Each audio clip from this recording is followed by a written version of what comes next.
ಚಿಟಗುಪ್ಪ ತಾಲೂಕಿನ ತಾಳಮಡಗಿ ಗ್ರಾಮದಲ್ಲಿ ಬಾಬಾ ಸಾಹೇಬ್ ಅಂಬೇಡ್ಕರ್ ಅವರ 134ನೇ ಜಯಂತಿಯನ್ನು ಅದ್ದೂರಿಯಾಗಿ ಆಚರಣೆ ಮಾಡಲಾಗಿದ್ದು, ಗ್ರಾಮದ ಅಂಬೇಡ್ಕರ್ ಭವನದಿಂದ ಪ್ರಾರಂಭವಾದ ಈ ಭವ್ಯ ಮೆರವಣಿಗೆ ಗ್ರಾಮದ ಪ್ರಮುಖ ಬೀದಿಗಳಲ್ಲಿ ಸಂಚರಿಸಿ ಅಂಬೇಡ್ಕರ್ ಅವರ ವೃತ್ತದವರೆಗೂ ಕೂಡ ಭವ್ಯವಾದ ಮೆರವಣಿಗೆ ಜರುಗಿಸಲಾಗಿದೆ.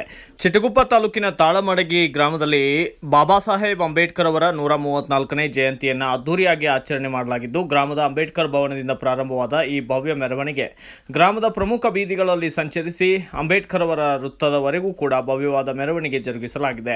ಬಳಿಕ ಗ್ರಾಮದ ಹಿರಿಯ ಮುಖಂಡರಾದ ಶ್ರೀಮಂತ್ ಪಾಟೀಲ್, ಯುವ ಮುಖಂಡ ಡಾಕ್ಟರ್ ಹೈದರ್ ಖಾನ್ ಪಟೇಲ್ ಹಾಗೂ ಕವಿತಾ ಮರ್ಪಳ್ಳಿ ಅಂಬೇಡ್ಕರ್ ಅವರ ಕುರಿತು ಮಾತನಾಡಿದ್ದು, ಬಹಳ ಅಚ್ಚುಕಟ್ಟವಾಗಿ ಕಾರ್ಯಕ್ರಮ ಮಾಡಿದರೆ ಡಾಕ್ಟರ್ ಬಾಬಾ ಸಾಹೇಬ್ ಅಂಬೇಡ್ಕರ್ ಅವರು ಅದನ್ನು ತನ್ನ ಸುಖ ಭೋಗವನ್ನು ಬಿಟ್ಟು ನಾನು ಈ ದೇಶಕ್ಕೆ ಕುಡಿತಕ್ಕೆ ಒಳಗಾದಂತ ವರ್ಗದವರಿಗೆ ನಾನು ಏನು ಮಾಡಬೇಕು ಅಂತ ಛಲ ಇತ್ತು ಅವರಲ್ಲಿ. ಯಾಕಂದ್ರೆ ಡಾಕ್ಟರ್ ಭೀಮರಾವ್ ಅಂಬೇಡ್ಕರ್ ಅವರು ನಿಮ್ಗಷ್ಟೇ ಮಾರ್ಗದರ್ಶನ ಮಾಡಿಲ್ಲ, ಎಲ್ಲ ಜನರ ಒಳಗಾಗಿ ಕೆಲಸ ಮಾಡಿದ್ದಾರೆ.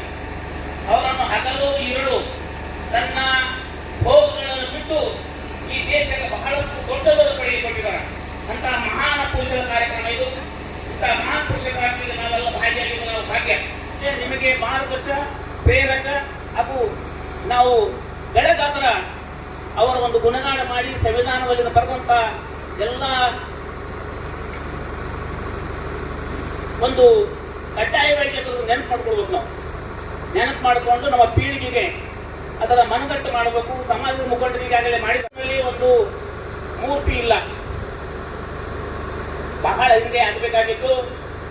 ಕಾರಣ ಅಂತಂದ್ರೆ ಆಗಲಿಲ್ಲ. ಮೂರ್ತಿ ಭವ್ಯ ಮೂರ್ತಿ ಮಾಡೋಣ.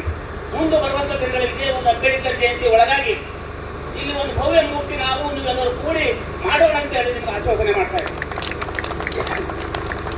ನಮ್ಮ ಶಾಸಕರಲ್ಲಿ, ನಮ್ಮ MLC ಅವರಲ್ಲಿ ಯಾರಾದರೂ ಆಗಲಿ ನಮ್ಮ ಮೂರ್ತಿ ಕೂಡಲಿಲ್ಲ ಪಕ್ಷದಲ್ಲಿ ಡಾಕ್ಟರ್ ಸಾಹೇಬರು ಒಂದು ಹೇಳಿದ್ದಾರೆ. ಏನಂತಂದ್ರೆ ನಾವು ಕೂಡ ಕಾಂಟ್ರಿಬ್ಯೂಷನ್ ಮಾಡಿ ಒಂದು ಮೂರ್ತಿ ನಿರ್ಮಾಣ ಮಾಡ್ಯಾರ ಅಂತ ಹೇಳಿದ್ರೆ ನಾವು ಅದಕ್ಕೆ ತಯಾರಿದ್ದೀವಿ.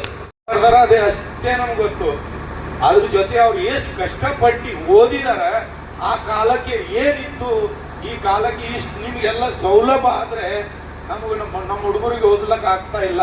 ಬಟ್ ಬಾಬಾ ಸಾಹೇಬ್ ಅಂಬೇಡ್ಕರ್ ಕಾಲದಲ್ಲಿ ಅವ್ರಿಗೆ ಓದ್ಲಕ್ ಎಷ್ಟು ಕಷ್ಟ ಇತ್ತು, ಅದು ಪುಸ್ತಕದಲ್ಲಿ ಓದ್ರಿ, ಎಲ್ಲ ಕೇಳ್ರಿ, ಹಿಸ್ಟ್ರಿ ನೋಡ್ರಿ ಅವ್ರದ್ದು. ಅದು ನೋಡಿದ್ರೆ ನಿಮ್ಗೆ ಎಲ್ಲರಿಗೂ ಗೊತ್ತಾಗತ್ತೆ. ಈ ಸತೀಶ್ ಹೇಳೋದು ಒಂದು ಕರೆಕ್ಟ್ ಮಾತು ಹೇಳಿದ್ರು. ನಾನು ಯಾವಾಗ ಭೀ ನಿಮ್ಮ ಪೇಷಂಟ್ ನನ್ನ ಹತ್ರ ಬಂದ್ರೆ ಅವ್ರಿಗೆ ಅದೇ ಹೇಳ್ತೀನಿ, ನಿಮ್ಮ ಬರವಳಿಗೆ ಓದಿಸ್ರಿ, ಒಳ್ಳೆ ಮಾಡ್ರಿ, ನಿಮ್ಗೆ ಒಳ್ಳೆ ಚಾನ್ಸ್ ಇದೆ, ಒಳ್ಳೆ ಇದು ಇದೆ, ನಿಮ್ಗೆ ಒಳ್ಳೆ ಸೀಟ್ಸ್ ಇದೆ, MBBS ಆಗ್ಲಿ, ಡಾಕ್ಟರ್ ಆಗ್ಲಿ, ಎಲ್ಲ ನೀವು ಹುಡುಗರು ಭೀ ಆಗ್ಬೇಕು. ನಿಮ್ಗೆ ಬಾಬಾ ಸಾಹೇಬ್ ಅಂಬೇಡ್ಕರ್ ಅವರು ಹೇಳಿದೇ ಇದೆ ಮಾತು. ಅವ್ರು ಬರೀ ಸಂವಿಧಾನ ಬಂದು ಇದ್ರು. ಅವ್ರೇನ್ ಹೇಳಿದ್ರು, ಶಿಕ್ಷಣ ಬೇಕು, ಎಲ್ಲರಿಗೆ ಶಿಕ್ಷಣ ಬೇಕು. ಇದು ತಿಳ್ಕೊಳ್ಳಿ, ಚೆನ್ನಾಗಿ ತಿಳ್ಕೊಳ್ಳಿ, ಮಾತು ತಿಳ್ಕೊಳ್ಳಿ ದಿಮಾಗದಾಗ.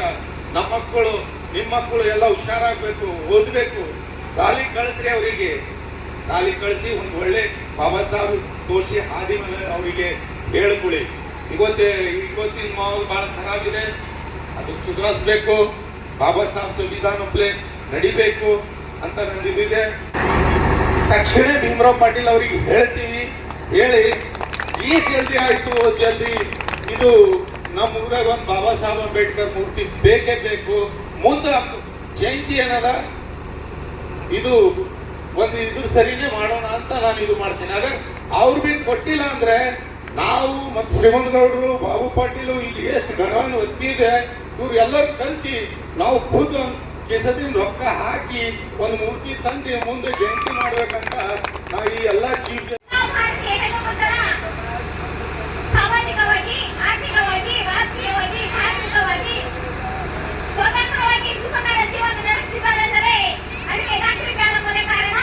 ಭಾರತದ ಎಲ್ಲ ಹೆಣ್ಣು ಮಕ್ಕಳ ಪರವಾಗಿ ಡಾಕ್ಟರ್ ಬಿಆರ್ ಅಂಬೇಡ್ಕರ್ ಅವರಿಗೆ ಕೋಟಿ ಕೋಟಿ ನಮನಗಳನ್ನು ನಾನು ಸಲ್ಲಿಸುತ್ತೇನೆ.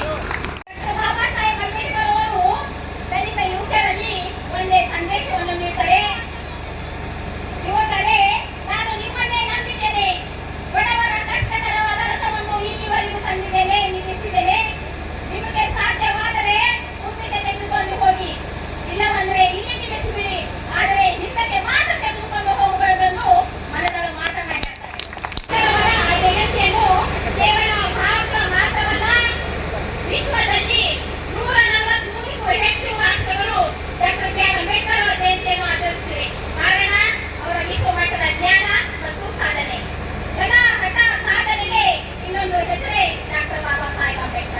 ಈ ಸಂದರ್ಭದಲ್ಲಿ ಬಾಬುರಾವ್ ಪಾಟೀಲ್, ಅನಿಲ್ ಹಿಲಾಲ್ಪುರ್, ಅಶು ಪಟೇಲ್, ಧೂಳಪ್ಪ ರತ್ನಾಕರ್ ಸೇರಿದಂತೆ ಇತರರು ಕೂಡ ಭಾಗಿಯಾಗಿದ್ದರು.